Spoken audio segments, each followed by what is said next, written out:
नमस्कार, मैं डॉक्टर रजनीश कुमार आप सभी का एक बार फिर से हार्दिक स्वागत करता हूं। आज के वीडियो लेक्चर में हम बात करेंगे द्विवेदी युग में लिखे गए नाटकों के ऊपर। इसके पहले हमने भारतेंदु युग और भारतेंदु हरिश्चंद्र के प्रमुख नाटकों पर विस्तार से चर्चा की थी। उम्मीद है कि पीछे की सभी वीडियो आप देख रहे होंगे और अपने अनुसार नोट्स बना रहे होंगे। ये जो सब्जेक्टिव नोट्स हम लेकर आप सभी के सामने हाजिर हो रहे हैं वो एक से अधिक परीक्षाओं के लिए हैं। चाहे आप EMRS की तैयारी कर रहे हैं उसके लिए भी महत्वपूर्ण है। जब आप EMRS का सिलेबस देखेंगे, चाहे वो TGT का देखें चाहे PGT का देखें, उसमें खंड दूसरा जो है उसमें हमें आधुनिक हिंदी साहित्य के इतिहास के अंतर्गत गद्य के पोर्शन को देखना है, जिसमें प्रमुख गद्य विधाओं में नाटक पर हम विचार कर रहे हैं। आगे उपन्यास, कहानी, इन सब पर भी बात करेंगे। साथ में जो विद्यार्थी अलग अलग राज्यों में होने वाली प्रवक्ता परीक्षाओं की तैयारी कर रहे हैं उनके लिए भी ये लेक्चर कहीं न कहीं महत्वपूर्ण है। और हम UGC नेट को कैसे भूल सकते हैं। UGC नेट की परीक्षा में नाटक एक यूनिट के तौर पर है और हिंदी साहित्य का इतिहास यानी यूनिट जो दूसरा है उसमें भी आपको नाटक पढ़ना है। तो कुल मिलाकर मैं ये कहना चाहता हूँ कि आज का जो वीडियो लेक्चर है ये सभी परीक्षाओं के दृष्टिकोण से महत्वपूर्ण है।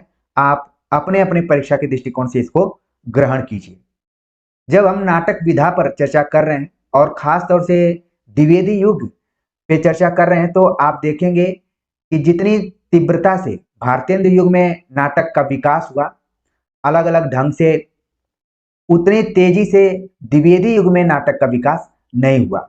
उसका कारण कई हो सकते हैं, लेकिन मेरे ख्याल से कारण ये रहा कि महावीर प्रसाद द्विवेदी जब सरस्वती पत्रिका के संपादक के तौर पर नियुक्त किए गए या फिर उसका दायित्व संभाला तो उन्होंने ज्यादातर काव्य पर जोर दिया। उन्होंने द्विवेदी युगीन जो बड़े बड़े लेखक थे, साहित्यकार थे, उनको कविता लिखने के लिए क्षेत्र निर्धारित किया कि उपेक्षित जो भी पात्र हैं उनको आप प्रबंध के तौर पर या फिर किसी कविता के विषय में रखिए, केंद्र में रखिए। और साथ में उन्होंने भाषा के दृष्टिकोण से खड़ी बोली का बहुत ही परिनिष्ठित रूप से विकास किया, जिसे कि आज हम मानक हिंदी के रूप में जानते हैं। और यहाँ पर यह निर्धारित किया गया कि जिस तरीके से खड़ी बोली गद्य के रूप में प्रयुक्त की जा रही है उसी तरीके से अब खड़ी बोली पद्य के रूप में भी प्रयुक्त की जाएगी, यानी गद्य और पद्य दोनों की भाषा खड़ी बोली होगी। तो ज्यादातर कवि या लेखक या साहित्यकार द्विवेदी युग के महावीर प्रसाद द्विवेदी का अनुसरण करते हुए काव्य लेखन पर ज्यादा जोर देते हैं। इसलिए इस युग में आप देखेंगे कि अपेक्षाकृत जिस हिसाब से भारतेंदु युग में नाटक का विकास हुआ उस तरीके से द्विवेदी युग में नहीं हुआ। एक तरीके से आप देखेंगे कि उसमें गिरावट आई। फिर भी हम परीक्षाओं की तैयारी कर रहे हैं तो हमारे लिए हर युग महत्व रखता है। द्विवेदी युग के कुछ महत्वपूर्ण नाटक हैं जो कि परीक्षाओं के दृष्टिकोण से महत्वपूर्ण है, हर बार पेपर में पूछे जाते हैं। हम आगे उन पर चर्चा करेंगे। तो शुरुआत आप देख रहे हैं कि लिखा गया कि नाट्य साहित्य की दृष्टि से द्विवेदी युग सबसे कम समृद्ध रहा। जहां भारतेंदु ने सुरुचिपूर्ण साहित्यिक नाटकों को लोकप्रिय बनाने में महत्वपूर्ण योग दिया था और उनके सहयोगी साहित्यकार नाटक रचना को साहित्यिक प्रतिभा की कसौटी मानते थे, वहां भारतेंदु के बाद लगभग 25 वर्षों की समयावधि में हिंदी नाटक साहित्य ह्रासोन्मुख रहा। यानी जो विकास नाटक विधा में होना चाहिए था द्विवेदी युग में नहीं हो पाया। फिर भी हम द्विवेदी युग में लिखे गए नाटकों का अध्ययन करते हैं तो उनको हम 6 भागों में बांटकर देख सकते हैं। सुविधा के लिए इस काल के नाटकों को 6 भागों में विभाजित किया जा सकता है। और आप देखेंगे कि जिन जिन भागों में विभाजित किया गया है वे भाग आप पहले ही भारतेंदु युग में पढ़ चुके हैं। यानी कि भारतेंदु युग में जिस तरीके से नाटक का स्वरूप निर्धारित हो रहा था वो द्विवेदी युग में भी चलता रहा, लेकिन जो विकास होना चाहिए था उस तरीके से नहीं हुआ। कौन कौन से नाटक लिखे गए? पौराणिक नाटक, ऐतिहासिक नाटक, सामयिक उपादानों पर रचित नाटक, रोमांचकारी नाटक, प्रहसन, अनुदित नाटक। ये जितने भी तरीके के नाटकों की हमने चर्चा की है, सभी नाटक भारतेंदु युग में भी लिखे जा रहे थे। फिर हम देखते हैं कि द्विवेदी युग में इन सभी विषयों पर किसने किसने नाटक लिखा और जिनको कि हम नाटककार के तौर पर देख सकते हैं, और वे कौन से नाटक हैं जिन्हें की परीक्षाओं के दृष्टिकोण से हमें ध्यान में रखना चाहिए। तो सबसे पहले हम बात करें कि द्विवेदी युग में जो पौराणिक नाटक लिखे गए उनको भी हम 3 भागों में बांट सकते हैं। पहला कि कृष्णचरित संबंधी, दूसरा राम संबंधी, तीसरा अन्य पौराणिक पात्रों एवं घटनाओं से संबंधित। पैटर्न आप देख रहे हैं कि हूबहू भारतेंदु युग से मिलता जुलता है, लेकिन 25-30 वर्षों के बाद नाटक विधा के विषय वस्तु में क्या बदलाव आया, या फिर जो यहाँ पर कृष्ण, राम और अन्य पात्रों को विषय बनाया गया वो कौन कौन से, क्या कुछ इसमें नवीनता है कि नहीं, आगे हम देखते हैं। अगर हम कृष्णचरित संबंधी नाटकों की बात करें तो इसमें राधा चरण गोस्वामी कृत श्री दामा नाटक लिखा गया सन 1904 ईस्वी में। शिवनंदन सहाय कृत सुदामा नाटक लिखा गया 1901 ईस्वी में। बनवारी लाल कृत नाटक लिखा गया कृष्ण कथा व कंस वध 1909 ईस्वी में। ब्रजनंदन सहाय द्वारा लिखा गया नाटक उद्धव 1909 में। नारायण मिश्र कृत द्वारा लिखा गया कंस वध 1910 ईस्वी में। तो आप देख रहे हैं कि द्विवेदी युग में कृष्णचरित संबंधी नाटकों में ज्यादातर 2 प्रमुख पात्र उभर कर सामने आ रहे हैं, जिसमें पहला नाम है सुदामा का। बैक टू बैक आप देख रहे हैं कि 2 रचनाकार हैं जो अलग अलग हैं, लेकिन उनकी विषय वस्तु कहीं न कहीं एक दूसरे से मिलती हुई दिखाई पड़ रही है। श्रीदामा नाम से लिखा राधा चरण गोस्वामी और सुदामा नाम से लिखा शिवनंदन सहाय। कंसवध आप देख रहे हैं कि बनवारी लाल भी लिखे और नारायण मिश्र भी कंसवध लिखा, यानी कि सुदामा और कंस इस युग में ज्यादातर नाटक के केंद्र में रहे। साथ में कृष्ण का तो रोल रहेगा ही, साथ में उद्धव भी है। एक तरीके से आप देखें कि नाटक लिखते समय भी कहीं न कहीं महावीर प्रसाद द्विवेदी के जो विचार रहे हैं कि कविता के क्षेत्र में जो भी विषय या पात्र उपेक्षित रह गए हैं उन पे कविता लिखी जाए, जिसमें आप उर्मिला और यशोधरा का नाम भली भांति जानते होंगे। यहाँ पर भी आप देख रहे हैं कि अब तक कृष्णचरित को ध्यान में रखते हुए जो प्रसिद्ध पात्र हुआ करते थे उन पर नाटक लिखे गए, लेकिन द्विवेदी युग में आकर अब उपेक्षित पात्रों में सुदामा हो गए, कंस हो गए, इनको विषय बनाया गया है। तो अब आपके दिमाग में थोड़ा सा ये जरूर बनना शुरू हो गया होगा कि द्विवेदी युग में आकर सुदामा और कंस जैसे पात्रों को विषय बनाकर नाटक लिखे गए, और कौन कौन क्या नाटक लिखा है प्रकाशन वर्ष के अनुसार हमने बता दिया है। अब बात करते हैं कि रामचरित से संबंधित नाटक कौन कौन से लिखे गए।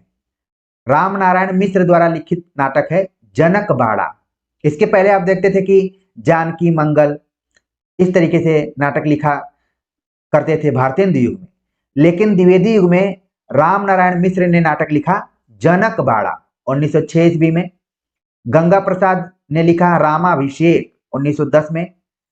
गिरधर लाल ने लिखा राम वन यात्रा 1910 ईस्वी में। नारायण सहाय ने लिखा रामलीला। इसके पहले भी एक नाटक रामलीला लिखा जा चुका था। जो विद्यार्थी रेगुलर इस चैनल को देखते होंगे, यहाँ से पढ़ते होंगे, वो कमेंट्स करके बता सकते हैं कि रामलीला नाम से एक और नाटक लिखा गया है। मैंने संकेत कर दिया है, आप उसको अपने दिमाग में रखिए। नारायण सहाय ने लिखा रामलीला 1911 में। राम गुलाम लाल ने लिखा धनुष यज्ञ लीला 1912 ईस्वी में।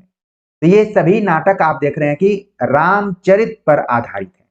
और जितने नाम यहाँ पर आप देख रहे हैं इसमें कोई बहुत फेमस नाम हमको नहीं दिखाई पड़ रहा है। ऊपर अगर हम कृष्ण के बारे में बात करें तो कृष्णचरित आधारित नाटकों में राधाचरण गोस्वामी का नाम हिंदी में थोड़ा सा प्रसिद्ध है। शिवनंदन सहाय को भी हम जानते हैं, ब्रजनंदन सहाय को भी थोड़ा बहुत अन्य रचनाओं के माध्यम से जानते हैं। बाकी जितने भी यहाँ पर नाम दिखाई पड़ रहे हैं बहुत फेमस नाम नहीं दिख रहे हैं। इसीलिए कहा जा रहा है कि जो बड़े बड़े कवि या लेखक साहित्यकार माने जाते थे द्विवेदी युग में, उनका नाटक के तरफ थोड़ा सा कम रुझान रहा है। यहाँ पर राम के जीवन पर भी आधारित जो भी आप नाटक देख रहे हैं इसमें भी बहुत बड़ा नाम आपको नहीं दिखाई पड़ रहा है, लेकिन परिचय तो आपको रखना पड़ेगा। अगर हम बात करें कि कृष्ण और राम के अलावा अन्य पौराणिक पात्रों और घटनाओं को आधार बनाते हुए कौन कौन से नाटक लिखे गए, तो इसमें महावीर सिंह का नल दमयंती 1905 में लिखा गया। गौरचरण गोस्वामी का अभिमन्यु वर्ष 1906 में लिखा गया। सुदर्शनाचार्य ने लिखा अनर्घ नल चरित 1906 में। बांके बिहारी लाल का नाटक रहा सावित्री नाटिका 1908 ईस्वी में। इसमें भी आप देख रहे हैं कि बहुत कोई स्मरणीय नाम आपको नहीं दिखाई पड़ रहा है। आगे अभी कुछ नाम आएंगे जिनको कि आपको स्मरण करना है। जैसे ही मैंने कहा एक नाम इसमें आ गया, बालकृष्ण भट्ट का नाटक है वेणु संहार। खूब परीक्षाओं में पूछा जाता है, इसको आप इंपॉर्टेंट करके नोट कर सकते हैं। बालकृष्ण भट्ट जिनका के संबंध आप देखेंगे कि कहीं न कहीं भारतेंदु युग से भी रहा है, लेकिन ये द्विवेदी युग तक भी लेखन करते रहे। 1909 में इन्होंने लिखा वेणु संहार। इसके बाद लक्ष्मी प्रसाद का उर्वशी नाटक 1910 में आया। उर्वशी आप देख रहे हैं कि लक्ष्मी प्रसाद ने नाटक के तौर पर लिखा है, कई जगहों पे आप कविताओं के रूप में भी उर्वशी नाम से देखे होंगे। तो लक्ष्मी प्रसाद का उर्वशी नाटक लिखा गया 1910 में। हनुमंत सिंह ने लिखा सती चरित्र 1910 में। शिवनंदन मिश्र का नाटक आया शकुंतला 1911 में। जैसे ही मैंने नाम लिया यहाँ पर शकुंतला, आपके मन में एक और तथ्य आना चाहिए कि अभिज्ञान शाकुंतलम का अनुवाद किया था राजा लक्ष्मण प्रसाद ने। राजा लक्ष्मण 1861 ईस्वी में। इसको लेकर अलग अलग जगहों पे अलग अलग डेट दिए गए हैं, ठीक है।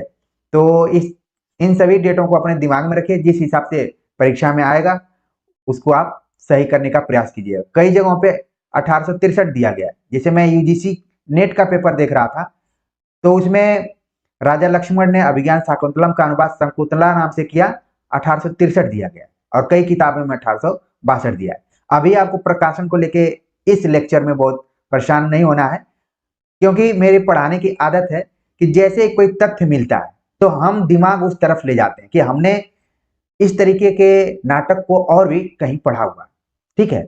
बस याद कराने के लिए मैंने बोल दिया। लेकिन आपको शिवनंदन मिश्र का ध्यान में रखना है कि शकुंतला उन्होंने 1911 में लिखा।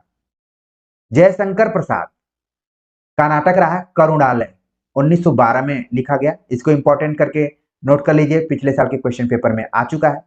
बद्रीनाथ भट्ट ने लिखा कुरुवन दहन 1915 ईस्वी में। माधव शुक्ल का महाभारत पूर्वार्ध 1916 में। हरिदास माणिक का नाटक लिखा गया पांडव प्रताप 1917 ईस्वी में। माखनलाल चतुर्वेदी का नाटक रहा कृष्णार्जुन युद्ध 1918 ईस्वी में।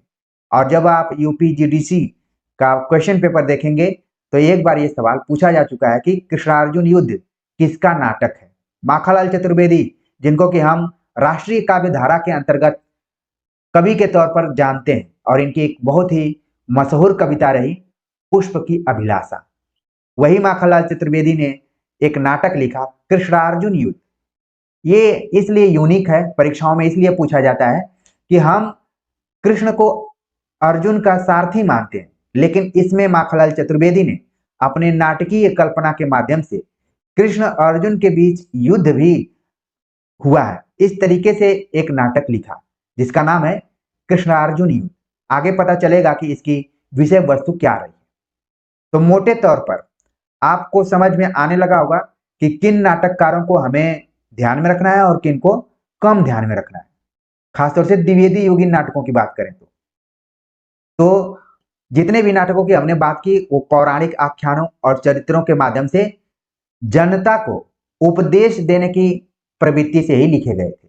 और आप देखेंगे कि द्विवेदी युग की एक खास विशेषता रही है कि उपदेश परक रचनाएं ज्यादातर लिखी गई और सुधारवादी दृष्टिकोण से। इसीलिए द्विवेदी युग का एक दूसरा नाम है सुधारवादी युग या फिर सुधार युग भी कहा जाता है।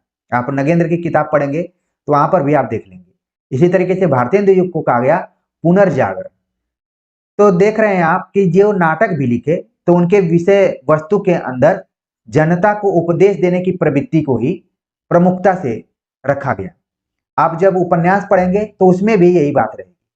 ठीक है, प्रायः नाट्य कला को उपयुक्त विकास इस युग में नहीं मिलता है और अभिनय तत्व भी बहुत गौण है। जबकि जब हम भारतेंदु हरिश्चंद्र के बारे में पढ़ रहे थे तो उसमें था कि हर नाटककार अभिनय को ध्यान में रखते हुए नाटक लिख रहा था, लेकिन द्विवेदी युग में आप देख रहे हैं कि इस तरीके की कोई बात नहीं दिखाई पड़ रही है। यहाँ तक कि बालकृष्ण भट्ट जैसे साहित्यकार ने भी भद्दी भूलें की हैं। बेणु संहार में महाराज बेणु के कर्मचारी अंग्रेजी शब्दों का प्रयोग करते हुए दिखाए गए और उनके राज्य में के जो नागरिक हैं उर्दू गजलों में आधुनिक सामाजिक विकृतियों का चित्रण करते हैं। वेणु संहार जो कि बालकृष्ण भट्ट द्वारा लिखा गया है।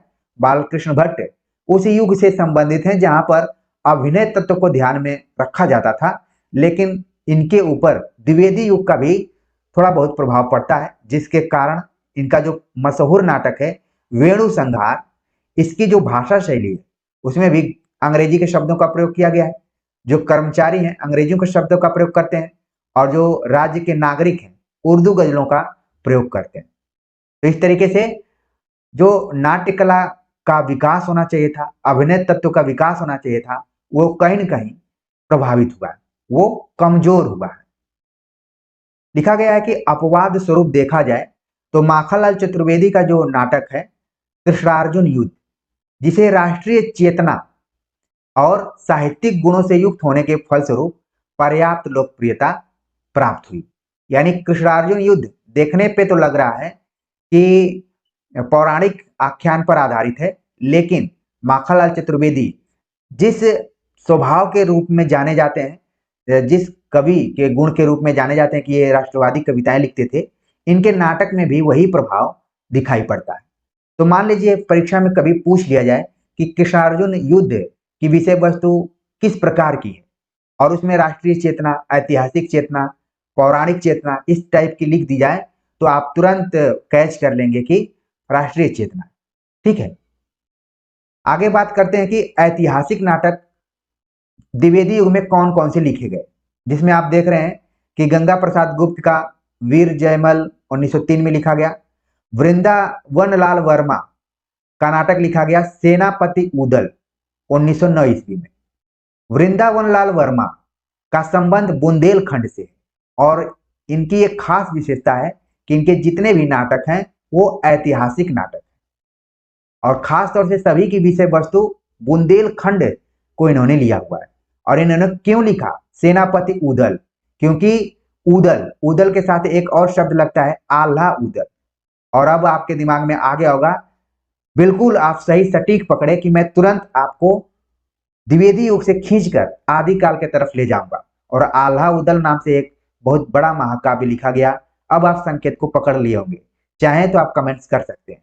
लेकिन जब द्विवेदी युग आया तो वृंदावन लाल वर्मा ने नाटक लिखा सेनापति उदल 1909 में। ये क्या है, ऐतिहासिक पृष्ठभूमि पर लिखा गया है। उदल कौन है, आप उसको परमाल रासू से भी जोड़कर देख सकते हैं, वृंदावन लाल वर्मा के इस नाटक से भी जोड़कर देख सकते हैं।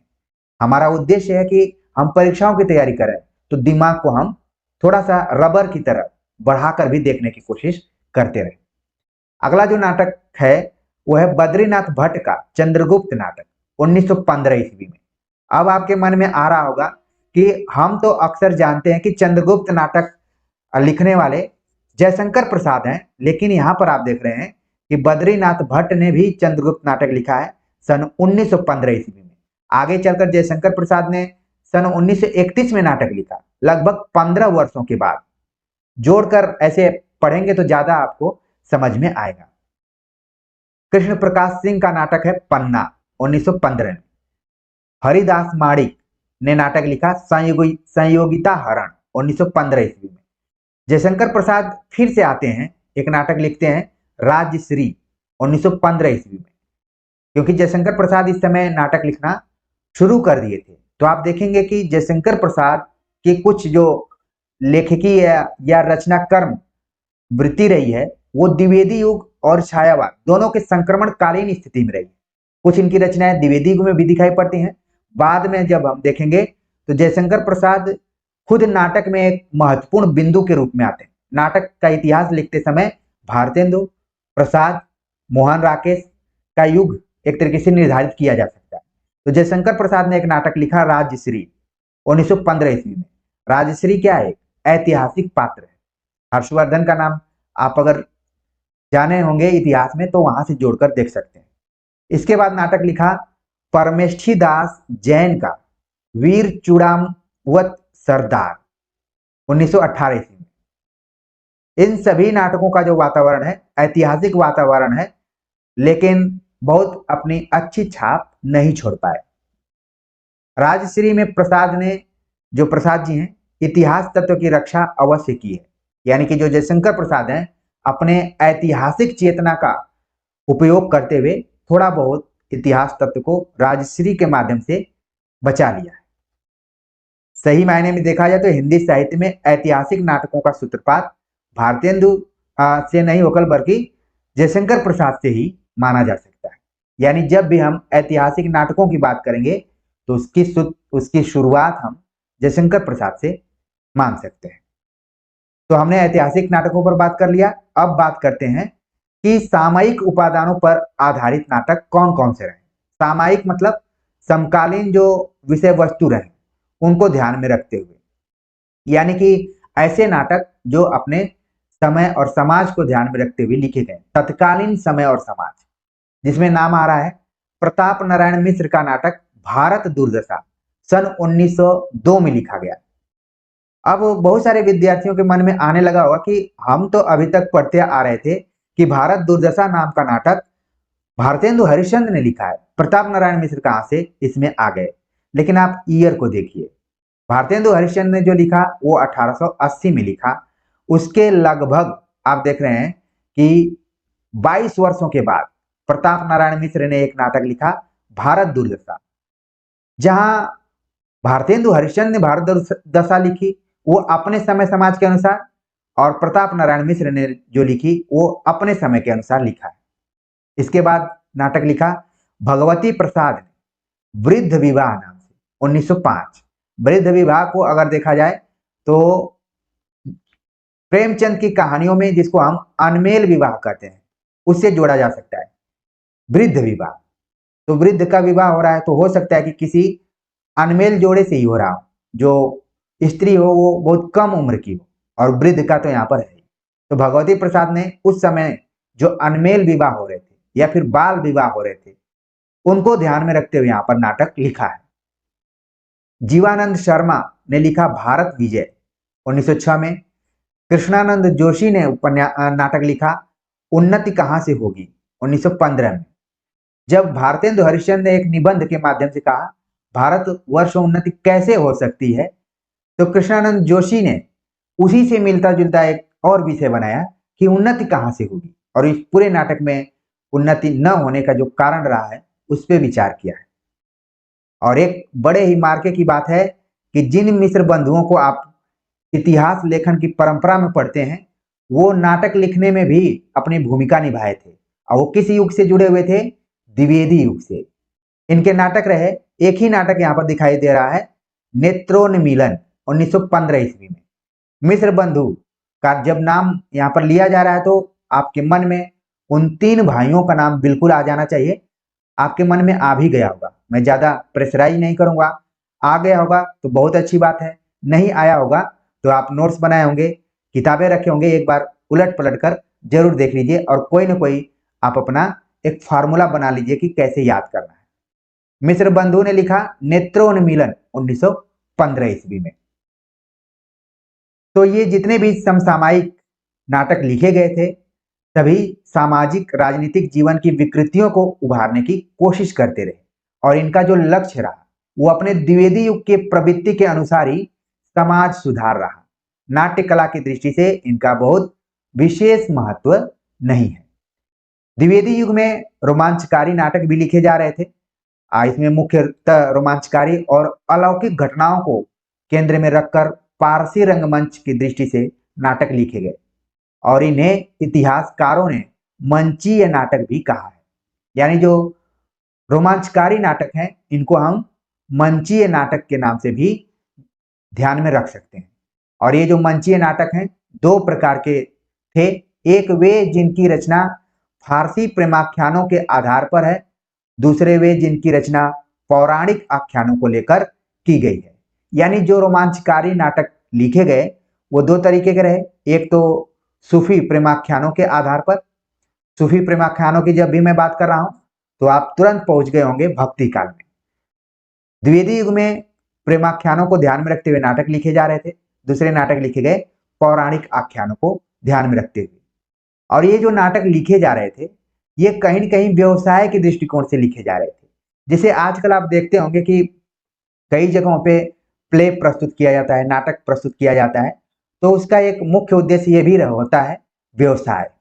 तो पारसी रंगमंच या पारसी थिएटर, पारसी नाटकों पर एक आरोप ये भी लगाया जाता है कि ये बिजनेस के दृष्टिकोण से लिखे जा रहे थे, या फिर तो ये नाटक व्यवसायी नाटक मंडलियों के लिए लिखे गए, इसलिए इनके आधार पर तत्कालीन जन सामान्य की रुचि का अनुमान लगाया जा सकता है कि उस समय के लोग कैसे थे।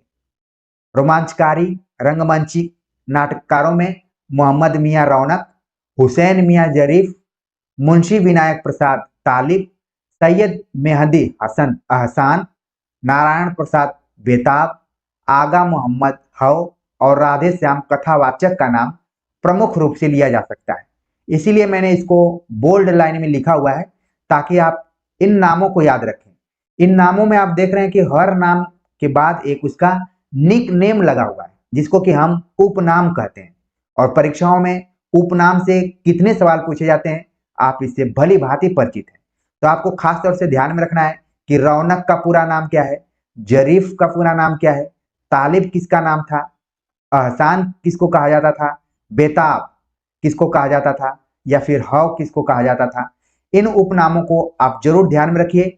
हो सकता है कि सुमेलित वाले प्रश्नों में ये आ सकते हैं, क्योंकि लगातार हम पिछले साल में हुए जितने भी एग्जाम हुए उनके पैटर्न पर देख रहे हैं तो सुमेलित वाले प्रश्न प्रायः परीक्षाओं में देखे जा रहे हैं।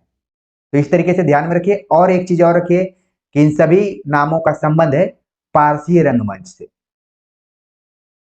अब यहां पर देख रहे हैं कि इन सभी नाटककारों ने अपने नाटकों को चमत्कारपूर्ण बनाने के लिए पर्दों की तड़क भड़क और वेशभूषा की चमक दमक के साथ दृश्यों में अद्भुत तत्वों का समावेश किया। आप जब देखते हैं कि किसी गंभीर चीज में जब मनोरंजन का पुट डाला जाता है जिसको कि हम मसाला कहते हैं, आप फिल्में देखेंगे तो कुछ उसमें आपको मसाले दिखाई पड़ते हैं, उन्हीं मसालों को देखने के लिए दर्शक जाते हैं।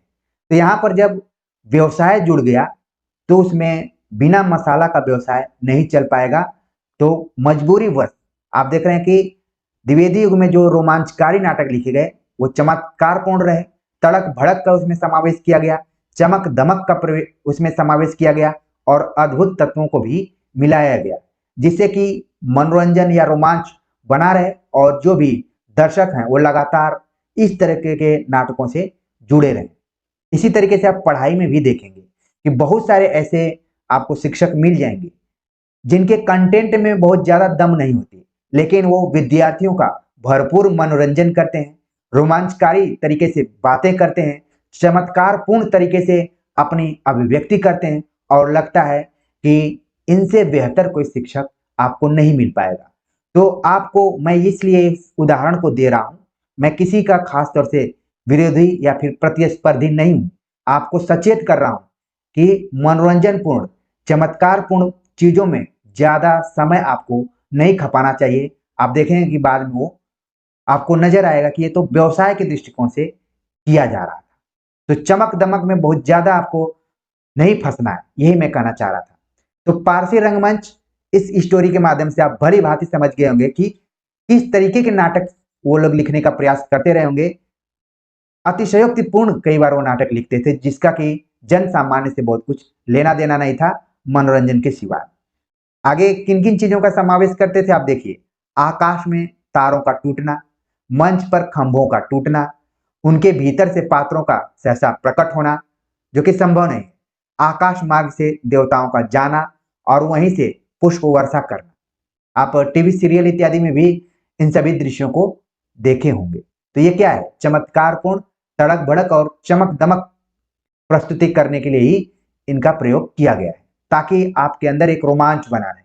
आपका मनोरंजन तो भरपूर होगा, लेकिन कंटेंट में वास्तविकता से कोई लेना देना नहीं रहेगा।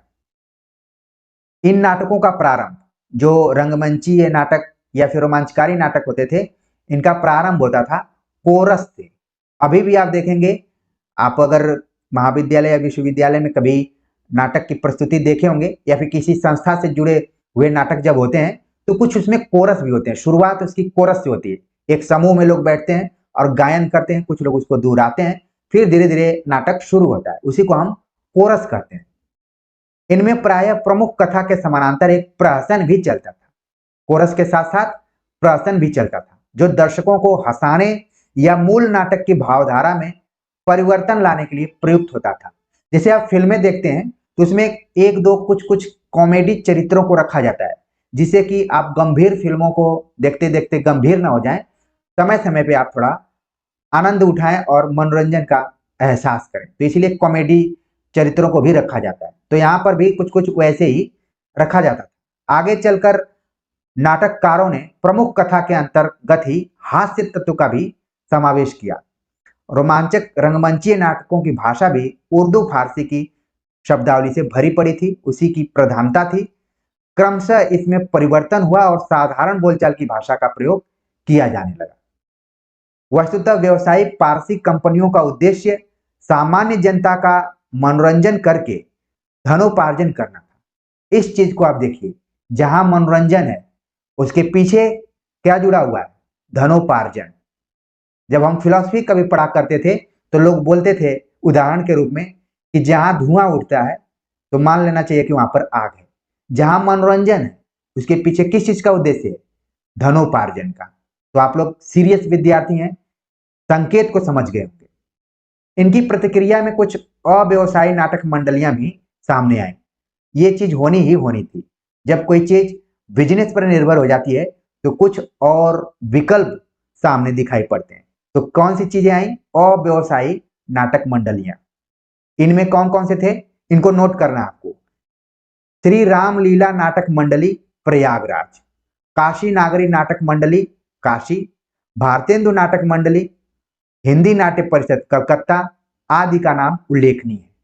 जब लोगों को लगा कि अब नाटक जो हैं केवल मनोरंजन और व्यवसाय के दृष्टिकोण से लिखे जा रहे हैं, तब इन सब ने विकल्प को खोलते हुए अलग अलग मंडली स्थापित की और एक लेबल रखा कि किस तरीके के नाटक लिखे जाने चाहिए और जनता के लिए जरूरी है। इन नाटक मंडलियों ने अपेक्षाकृत साहित्यिक और सुरुचिपूर्ण नाटकों का अभिनय किया, जिसकी शुरुआत भारतेंदु हरिश्चंद्र ने बहुत पहले ही कर दी थी।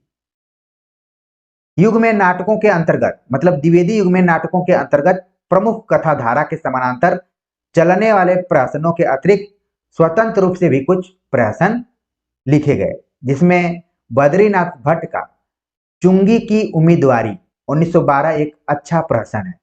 इसको आपको इसलिए ध्यान में रखना है क्योंकि इसका जो शीर्षक है ये थोड़ा सा चमत्कृत करने वाला है। चुंगी की उम्मीदवारी। अभी तक हम चुनाव में देखते थे कि जो चुनाव में उठते थे उनको उम्मीदवारी के रूप में हम देखते थे कि ग्राम प्रधान के उम्मीदवार, विधायक के उम्मीदवार, सांसद उम्मीदवार, लेकिन यहाँ चुंगी की उम्मीदवारी 1912 में लिखा गया एक प्रहसन है, बद्रीनाथ भट्ट। इसके विपरीत गंगा प्रसाद श्रीवास्तव ने उलट फेर नाम से एक नाटक लिखा सन 1918 में, और नोक झोंक भी 1918 में लिखा, जिसमें छिछले हास्य की सृष्टि की गई है। नाम से ही पता चल रहा है प्रहसन, मतलब इसमें थोड़ा बहुत हास्य का पूट तो होगा ही होगा।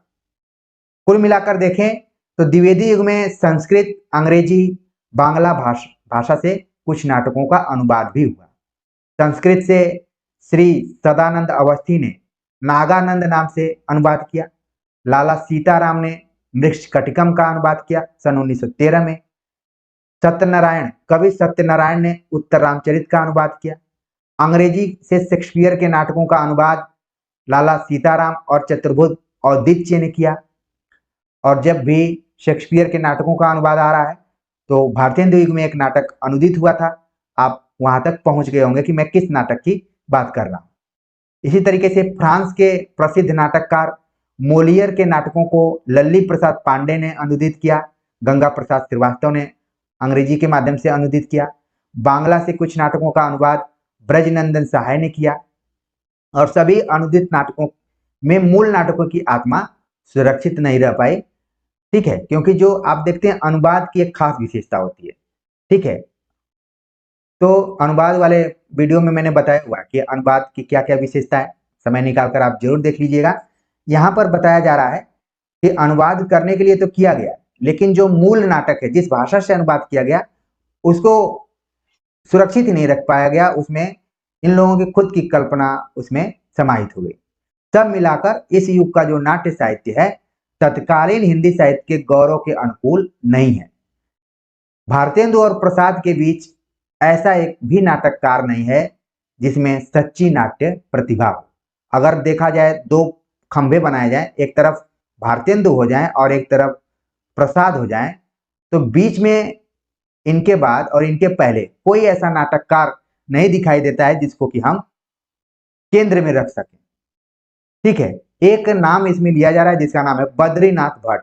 तो आप सभी को भी बद्रीनाथ भट्ट को ध्यान में रखना है कि भाई अगर नाटकों की बात किया जाए तो भारतेंदु और प्रसाद के बीच में पुल का काम करने वाले हैं बद्रीनाथ भट्ट।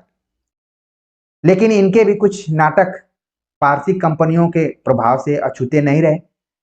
इसका उल्लेख बालकृष्ण भट्ट ने 1903 ईस्वी में किया है कि हिंदू जाति तथा हिंदुस्तान को जल्द गिरा देने का सुगम लटका यह पारसी थिएटर है जो दर्शकों को आशिकों माशूकों का लुत्फ हासिल कराने का बड़ा उम्दा जरिया है। भाषा शैली को देखिए और कथन को देखिए कि बालकृष्ण भट्ट ने पारसी थिएटर को किस रूप में लिया है।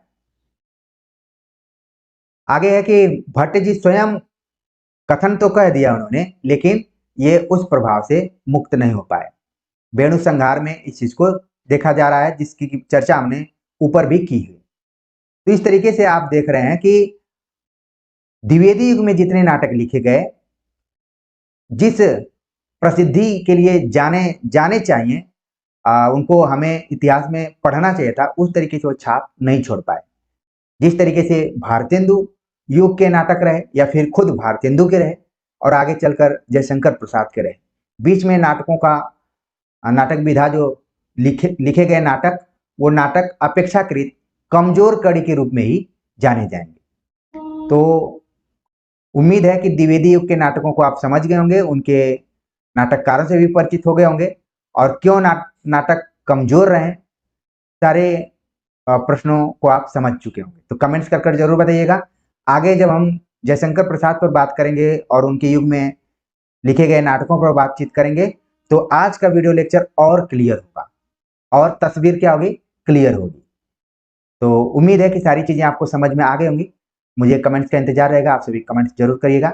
मिलते हैं एक नए टॉपिक के साथ, तब तक के लिए नमस्कार।